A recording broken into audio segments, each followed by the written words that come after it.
omwana muvumu atya aze ku stage ayagala kaaba aze ku stage atunudde atya atambula atya ayimiridde atya so nakyo tukitunuulira nga tugyeko ekyo nti ono ebibuuzo byonna biyisaayo mazeeyo tutunuulira ensonga ezo endala kati abawanguzi b'olwaleero kyensaba bategeeza nti bagenda kutikkirwa era beeyongereyo ku mutendera gwa Buganda tugenda kwangiriza abawanguzi okuva mu masaza gonna ng'ennaku z'omwezi 9 ogwokutaano so tusaba abatesitesi mu masaza gonna n'ekyagwe nga bwegitwalidde okutegeka abaana abo nga bukyali kubanga tubeetaaga ku ssaawa 3 ez'okumakya nga batuuse e Mengo. Omusono mu byokwambala mubiyiiye best creative wear Miss Tourism Kyaggwe ye Nakatumba Christy.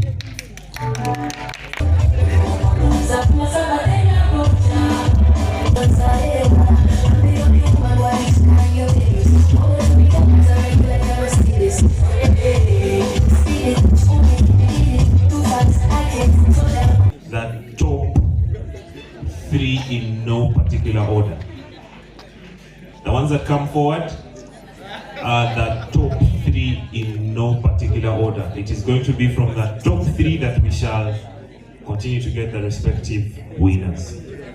You are among the top 3. In no particular order.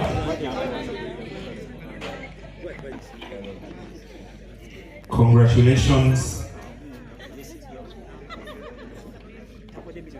Number 3.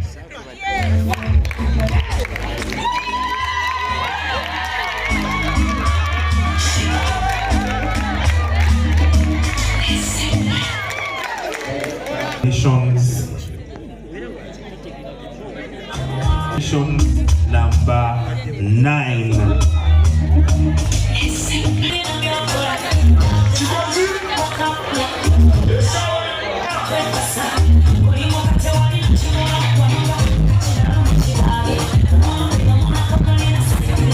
The table here was wondering who should take, who shouldn't take. Congratulations to the next one that is going to join towards the next step of becoming the next Queen of Kyaggwe and join the boot camp for Miss Tourism Uganda Kingdom and later join Miss Tourism Uganda. Congratulations, number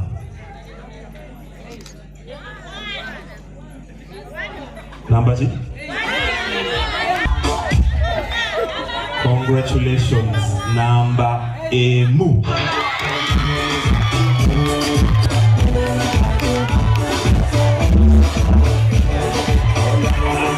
Congratulations, number 9. Congratulations, number 3. Congratulations. Nsaba musengere mu makati awo wekwateko mu ngalo and you wait for the next.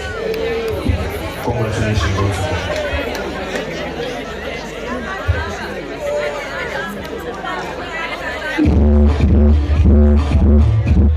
Saba bagenda okutikkira namulungi baffe sambere kumbi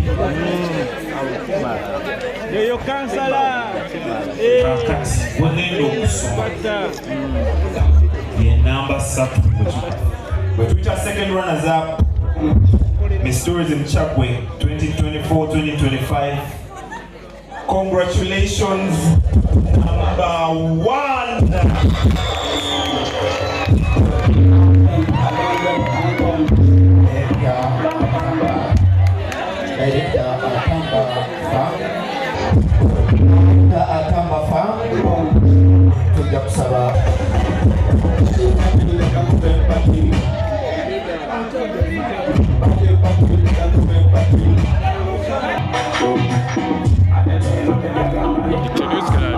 Kyaggwe emukono tuli Miss Tourism Kyaggwe anayita muno okuganya kuba Miss Tourism okuganya ng'avuganya amasaza amalala. Please get to your side and stand right there. I will now request number 9 and number 3 to hold hands and face each other. Going to be the winner. That automatically means the other name is the first runners-up. Mwenge n'okusoma ye Nalulungi w'Ekyagwe 2024-2025. Omulala ye first runners-up. Ladies and gentlemen, Tourism Ekyagwe 2024-2025.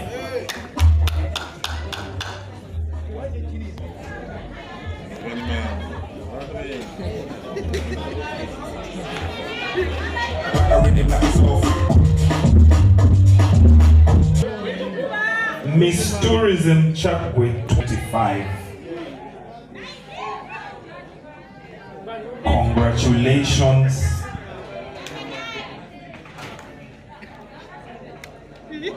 Congratulations. Number 3.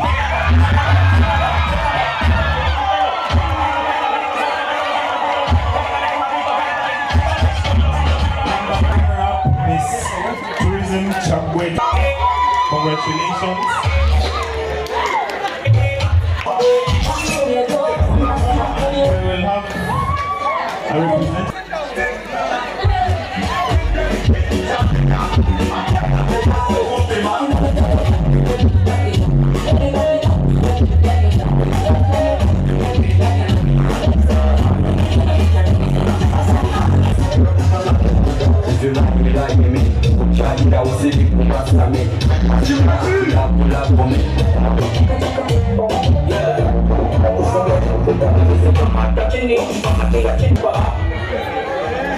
Wambaza na Nalulungi w'ebyobulambuzi mu kiseera kya Gwe ne kwa Kiwombo.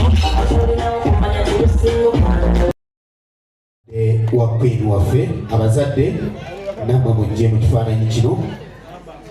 Abazadde bwe babaawo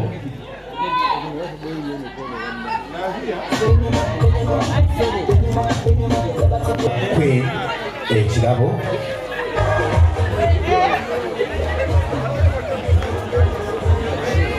Laazia nja kusaba okulambikibwako wano. Laazia tujja kusaba abazadde tuddeyo mu bifo byaffe ate tumale akanyomero kano.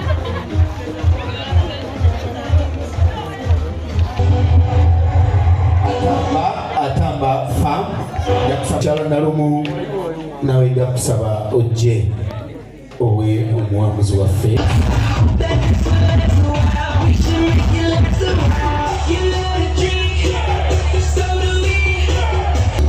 Kansabe olukiiko lw'abajjaaji balulwamu ne CEO mujje mu kifaananyi. Nja kusaba abasigadde ffenna tusooke tuve Ekyagwe lujje lufune ekifaananyi. Ssekiboobo nja kusigalawo. Kansabe olukiiko lw'Ekyagwe namwe mujje mu kifaananyi kino. Olukiiko lw'Ekyagwe omutaka Namutwe omukulu Ssekabembe Patrick nja kusaba omukulu Ssekabembe omujje.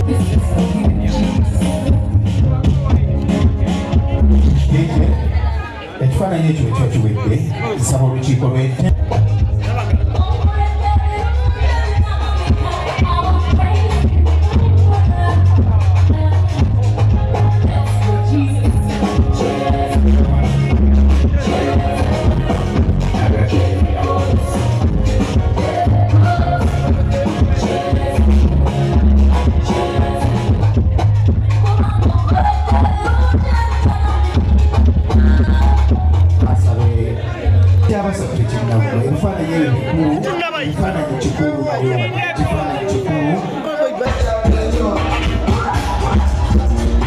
Bano bafamire y'omuwanguzi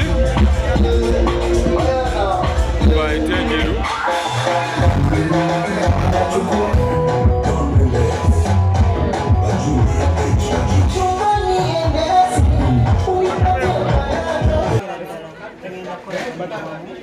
n'ekitongole ky'essaza ekitwala ebyobulambuzi nga nina enteekateeka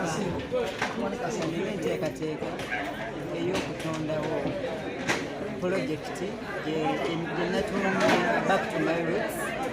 Eno ng'egendereddwamu okutunuulira abavubuka ab'ensangi zino betumanyi obulungi nti bava ku nnono. Bano nno nja kukikola nga mpita mu magombolola. Sijja sobola kikolera ku ssaza naye nja kugenda mu magombolola ag'enjawulo buli ggombolola nga ndiwo olunaku lwali. Olwo ne tufuna abasomesa ab'enjawulo abasomesa abavubuka abapya abo ku nsonga z'obuwangwa n'ennono awamu n'obulambuzi. Kiki ekikuyambye okuwangulooza? Ekisinza okunyamba okuwangula empaka zino ekyamazima zibadde empisa.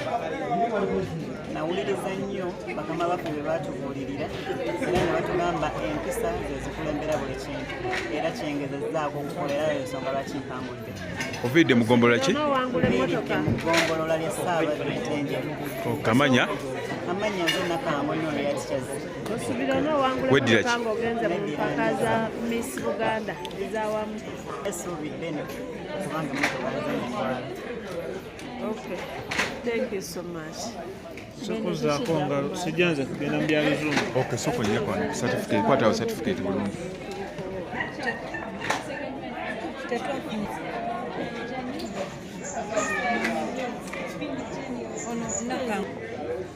Sebo?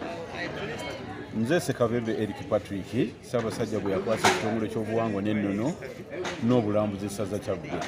Neebaza Mukama Katonda nti olwaleero Kyaggwe osobodde okufuna nnalulungi w'obulambuzi 2024-2025 wano ku woteeri Bredo.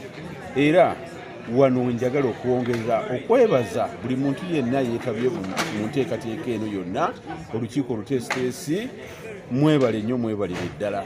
Era nnyongera okwebaza buli muntu yenna avujjiridde enteekateeka eno yonna bamalayo. Kaakati omwana mufunye omuwanguzi, bannakyaggwe basuubire ki bagenda okuvuganya n'ab'amasaza amalala?